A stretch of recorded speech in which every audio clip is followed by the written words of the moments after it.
Big Ten media days are here, but all anybody is talking about is Jim Harbaugh, the Michigan coach, and the 4-game suspension coming down from the NCAA. It's a ridiculous suspension. I'm going to pick it apart. Locked on Big Ten starts now. You are Locked on Big Ten, your daily podcast on the Big Ten Conference. Part of the Locked On Podcast Network. Your team every day.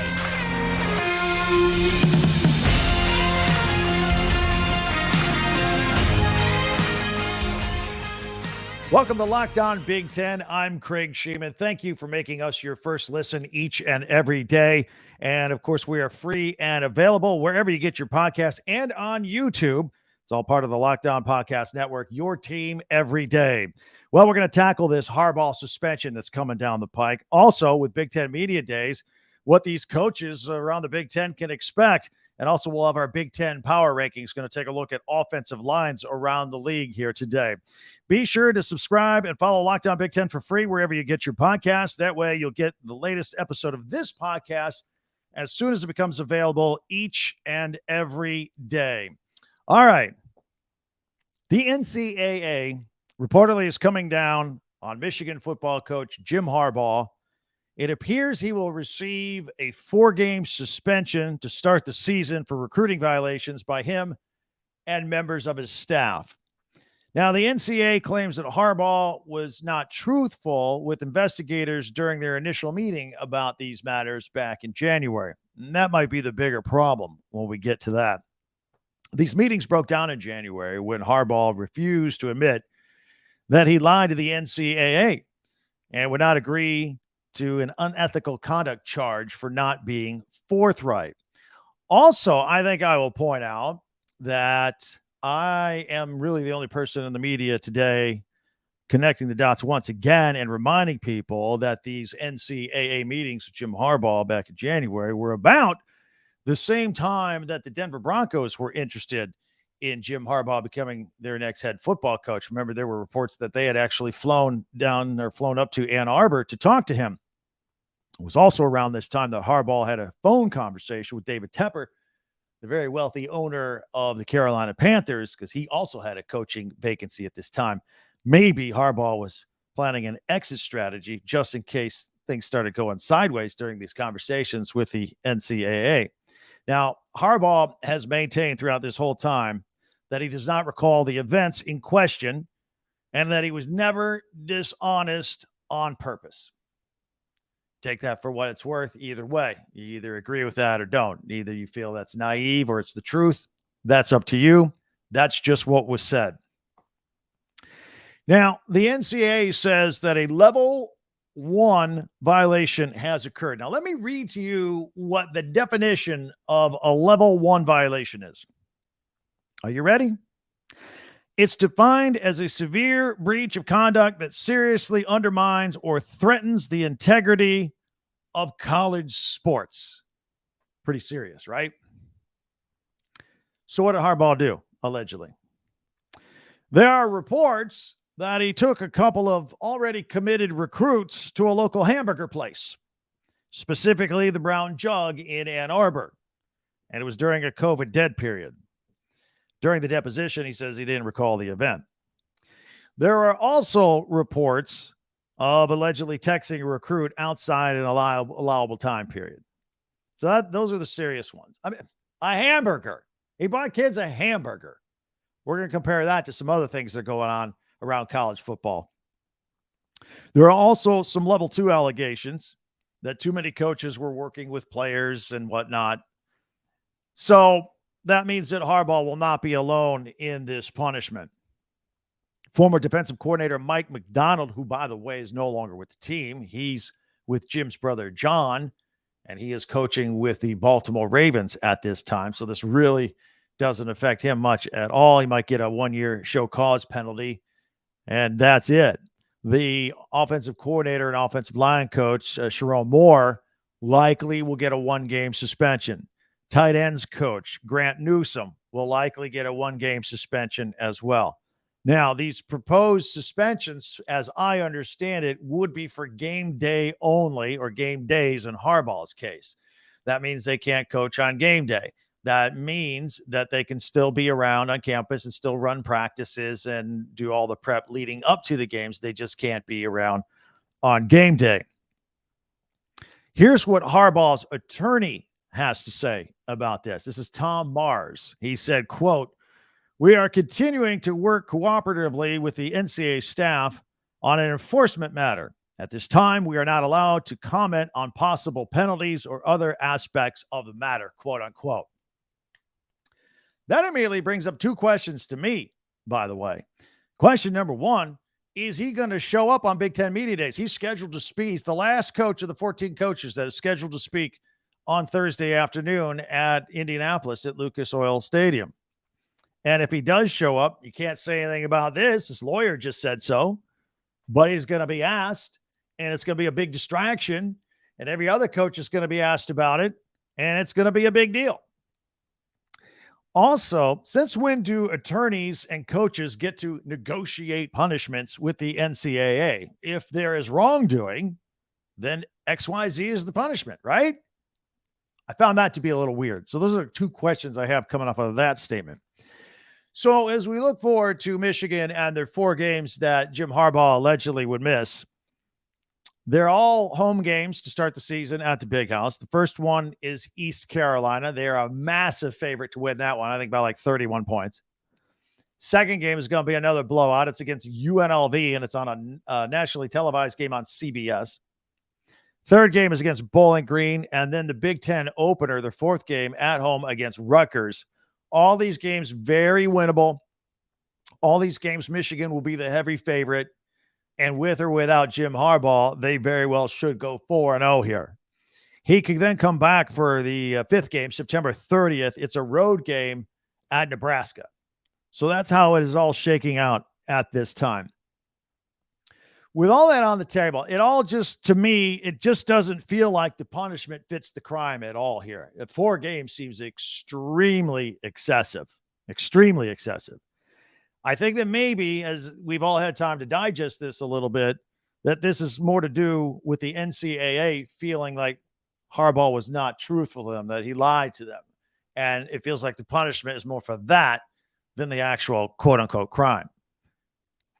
Meanwhile, we have real serious problems going on in the NCAA. As a matter of fact, I was gonna talk about this today until this story broke, with the level playing field for name, image, and likeness, different rules, different places, different states. It's a mess throughout college football. There's a Big Ten TV media contract that the I's aren't dotted and the T's aren't crossed, the $8 billion deal. We'll talk about that a little bit as well. And of course, expansion always on. These are the things that I thought the commissioner of the Big Ten was going to have to address in his State of the Union or State of the League comments and speech on Wednesday to open up the Big Ten Media Days in Indianapolis. Nevertheless, I am still going to get to all of those things this week. I've just pushed them aside, but there are big problems in college football and for the Big Ten too because of it. But there are even more nefarious problems going on. Northwestern, for example, they're going through a sexual hazing scandal and lawsuits. These are big problems. These are problems where the NCAA might want to swoop in and maybe lay a 4-game suspension or a season suspension or a show cause suspension.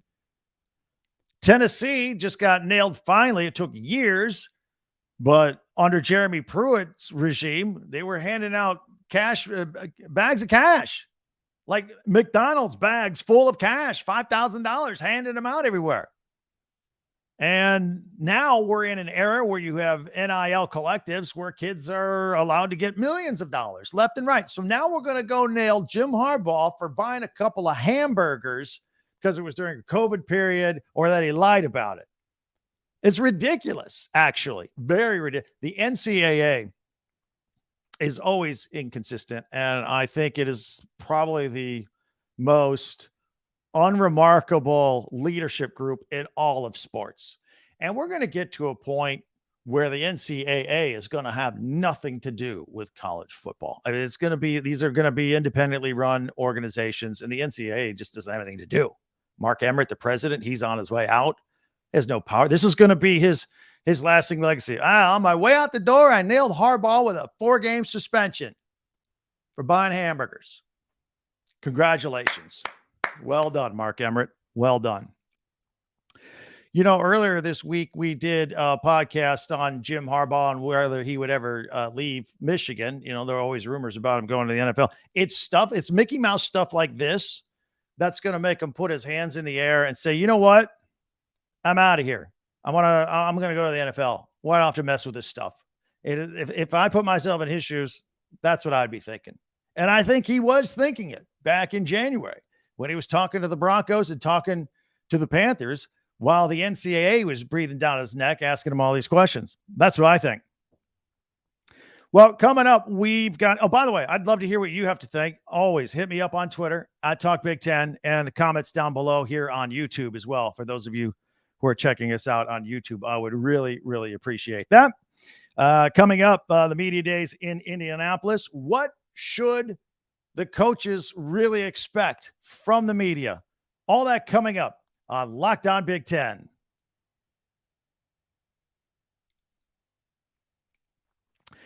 But first, I want to tell you about LinkedIn.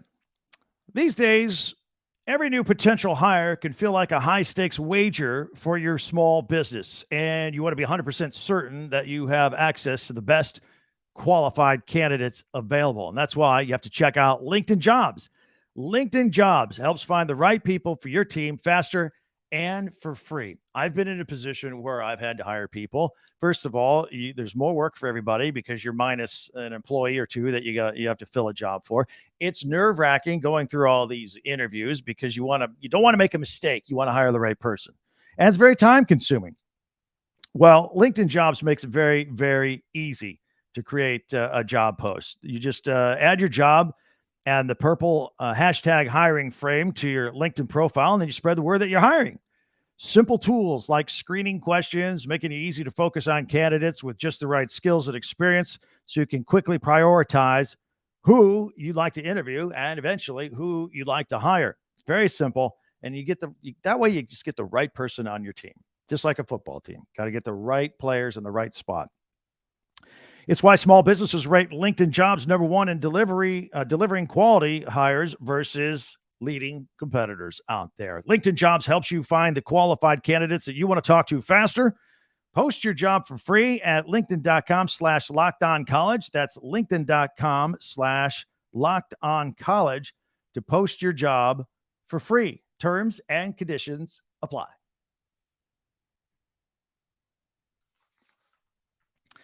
So Wednesday and Thursday, media days in Indianapolis. All the coaches and a handful of players from each of the teams will be there at Lucas Oil Stadium, and it's the official kickoff of the season. All the leagues are doing it. Big Ten does it every year as well. It will be kicked off by Commissioner Tony Petitti with his thoughts on everything going on in the Big Ten, and we'll have reaction to that later on in the week as well, as I'm sure you will. The first coach up will be Illinois coach Brett Bielema in his third year, coming off an 8-win season. And Luke Altmaier, the transfer from Ole Miss, going to get a lot of questions about him and how he's going to fit in and the game plan for Bielema and the Fighting Illini. Rutgers coach Greg Schiano up next. You know, the thing I would ask Greg Schiano, and I think some will ask him about that, is all the schools, almost everybody, has been really aggressive with the transfer portal, both players leaving and filling spots and getting better and re-recruiting kids and bringing kids in. Numerous. It's not uncommon to see a team bring in 15, 20 transfer portal kids. It's happening. Not at Rutgers. Rutgers is a little more cautious about it, a little more slow. And I've heard them say, look, they want to be super sure that a guy's going to be a fit in that locker room as opposed to just bringing in some guy to fill in a spot on the roster. And I kind of ask him his philosophy about that and whether it's slowly or quickly changing. I think that's something very interesting to ask Greg Schiano about. Next would be Michigan State coach Mel Tucker. Got a new quarterback coming in, and Noah Kim, who is not super highly recruited out of high school. Got an injury his junior year, so the recruiting tailed off, but he was really good. And so now he gets his turn to shine. And then there's Antonio Gates Jr., second year with the program. We all know what his father did in the NFL, all pro, right? Antonio Gates, Now we can see if Antonio Gates Jr. is going to be part of the plan. Got some questions about that. Then it's Northwestern coach David Braun, or interim coach David Braun. And boy, I would have thought this would have been the mob scene for the media, but now, with the Harbaugh thing, who knows? But he's going to be in there. Pat Fitzgerald was fired, let go, the hazing scandal. He's going to get a lot of questions about it. He's going to try to not answer any of those questions. He's going to try and keep it simple and try and keep it focused on his football team. No doubt about that. He's a first-time head coach, though. It's his first big media thing. We'll see how David Braun handles that kind of pressure, the head coach at Northwestern. Following him would be Penn State's James Franklin. Drew Aller is the next quarterback up. He's always had stability at quarterback. He's always had good quarterbacks at Penn State. So Drew Aller will get his shot. And I think people will talk to Franklin about the fact that, look, Penn State, they're shooting for first place in the Big Ten. All right?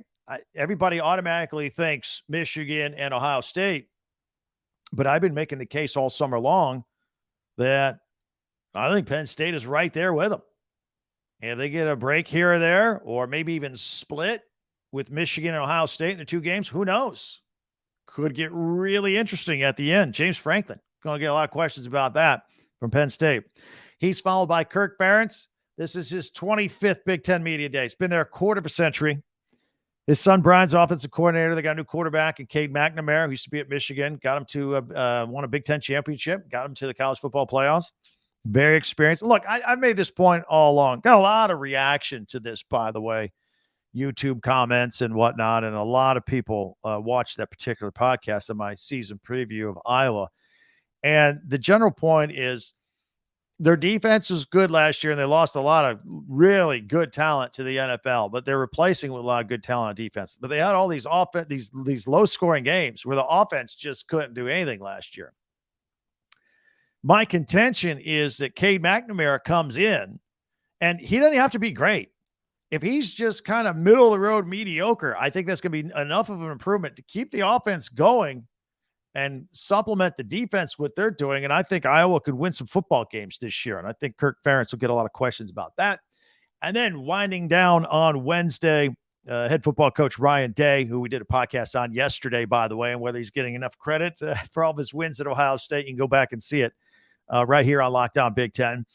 I'm going to say the over-under on how many questions he'll be asked before. It's a Michigan question at 3.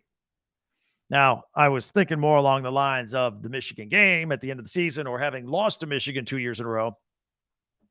But, who knows? With Harbaugh suspension, everything's a wild card at this point. But I'm putting it the over-under at 3 questions before he's asked a Michigan question, the head coach of Ohio State. He's got Kyle McCord, brand new quarterback.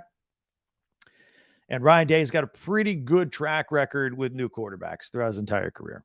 Plus Marvin Harrison Jr., probably the most exciting player in all the Big Ten. So a lot of good questions for Ryan Day. And that will wind down the Wednesday portion of media days for the Big Ten. Then we come back on Thursday. Indiana football coach Tom Allen leads it off first thing. Get some questions. They got a lot of questions. And look, a little bit of pressure on Tom Allen now. A disappointing season last year, no doubt there. Taven Jackson is his new quarterback. There'll be a lot of questions about that. Of course, Trace Jackson Davis was his brother and probably the most popular person in Bloomington over the last couple of years. Now his kid brother transfers back in from Tennessee, and he's going to be a quarterback for the Hoosiers as a redshirt freshman. The quarterback situation has been in flux for a couple of years, ever since Michael Penix Jr. left and went to Washington. And now Penix may very well win the Heisman Trophy this year. It's kind of a shame that he didn't hang around, but that's how it is. That's life. Taven Jackson, next man up. He'll be followed by Maryland coach Michael Locksley. Of course, he's got a quarterback of his own he's very excited about, and Talia Tagovailoa, and some receivers to throw to. And if you went back again and saw my preview for the Maryland football team this year on Locked On Big Ten, I expect them to win a lot of ball games. I really do. It's going to be a good season for Maryland.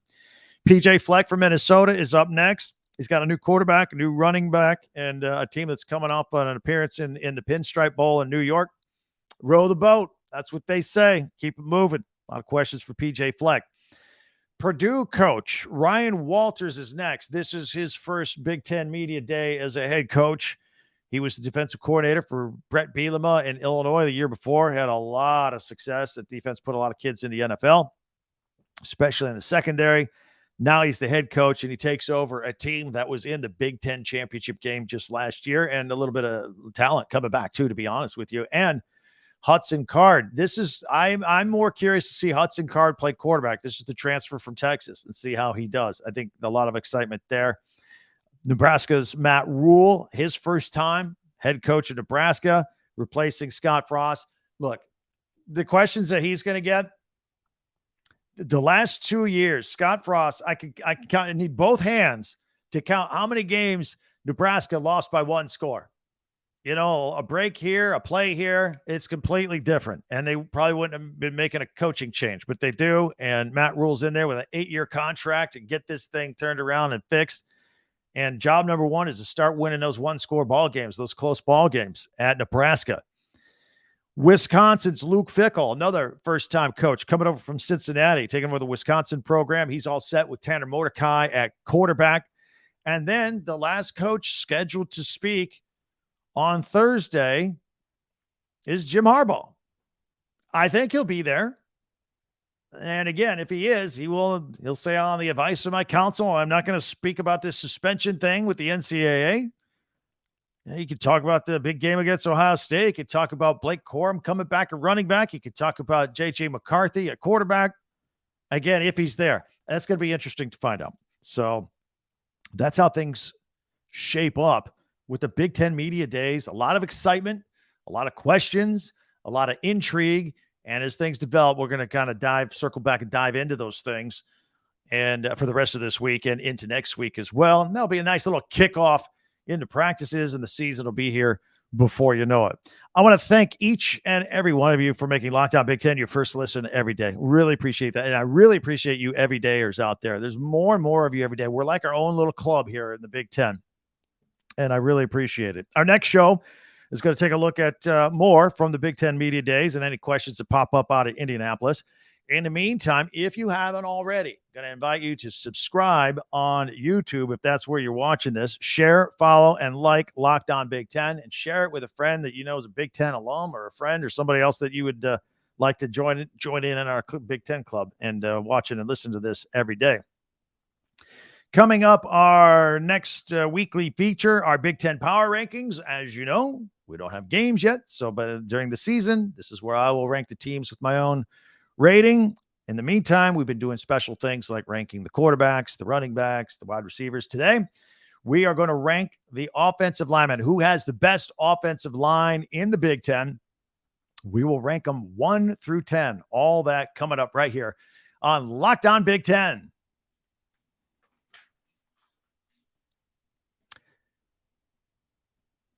All right, let's rank these offensive lines in our Big Ten Power Rankings on Locked On Big Ten. Very excited to do this. A lot of good offensive lines in the Big Ten this year. And I'm going to put them up on a graphic for those of you who are listening on the audio podcast. If just to let you know, there's a video version on YouTube, and we put the graphics up. But I try to explain them as best as I can. So in case you're on audio only, they are as such. Number 1, I've got the Michigan Wolverines as the best offensive line in the Big Ten. A lot of transfers in here. Drake Nugent and Miles Hinton coming in from Stanford. Ladarius Henderson, a transfer from Arizona State at left tackle. And we'll see how long it takes this offensive line to gel, if you will. Ohio State is number 2. Now, they got to replace a big guy, Paris Johnson Jr. He was a first-round pick with the Arizona Cardinals. Josh Fryer is the left tackle at 6'6", 320. He's a kid from Beech Grove, just outside of Indianapolis, just outside where these media days are taking place this week for the Big Ten. The third best offensive line I have is Penn State. Left tackle Olu Fashanu will be a first-round pick in the NFL. Slam dunk. No doubt. No, there's no argument about it. The very strong, very good offensive line for Penn State. At number 4, I got the Wisconsin Badgers. I did this. This is funny. Their 2 tackles are so big that I measured, I stacked them up. All right, their left tackle and their right tackle. And I added their height and I added their weight. Together combined, the 2 tackles for Wisconsin, 13 feet and 3 inches and 623 total pounds between the 2 of them. Amazing. Huge. At number 5, I have Michigan State's offensive line's big and experienced. They got center Nick Samak coming back with 38 career games under his belt already. Very experienced at center. That's what you want. Illinois at number 6. The left side of their line includes Julian Pearl and Isaiah Adams. I'm going to make this guarantee to you right now. Write it down. Take it to the bank. The first time Illinois is in a first and goal situation, they're going to run to the left side. I'm calling the play right now. They're going to run to the left side between Pearl and Adams. You watch. Rutgers coming up at number 7. Their left tackle, Holland Pierce, 6'8", 340 pounds. Got basketball players playing on it. They're huge. At number 8, Iowa, left guard Connor Colby, future NFLer, right? At number 9, I got Nebraska and their offensive line. Ben Scott, he transfers in from Arizona State to play center for them. And Minnesota rounds out my top 10. They got returning vets on the line, but they got a job to do. They got to pick up the slack. They lost their center, John Michael Schmitz, a second rounder to the New York Giants. So that's how I look at it. Michigan's the best, and Minnesota rounding out the top 10 on our weekly power rankings. The Big Ten offensive line this week is what we are looking at.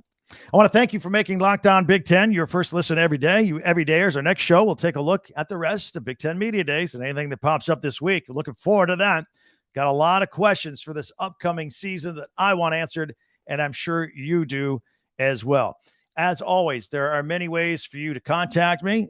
First one at Twitter, at Talk Big Ten, or hit me up on the comments on YouTube. I get to those about every other day or so, and I answer as many as I can. In the meantime, all of you, I'm asking all of you, please subscribe and follow this podcast right now on your favorite podcast app, and you'll get all the latest episodes of Locked On Big Ten as soon as they become available each and every morning. Now I'm inviting you to check out the Locked On Sports Today podcast for the latest on everything else going on in sports. In the meantime, have a great day. Thank you, as always, for checking us out. And as always, I can't wait till our next meeting. I'm Craig Sheeman for Locked On Big Ten.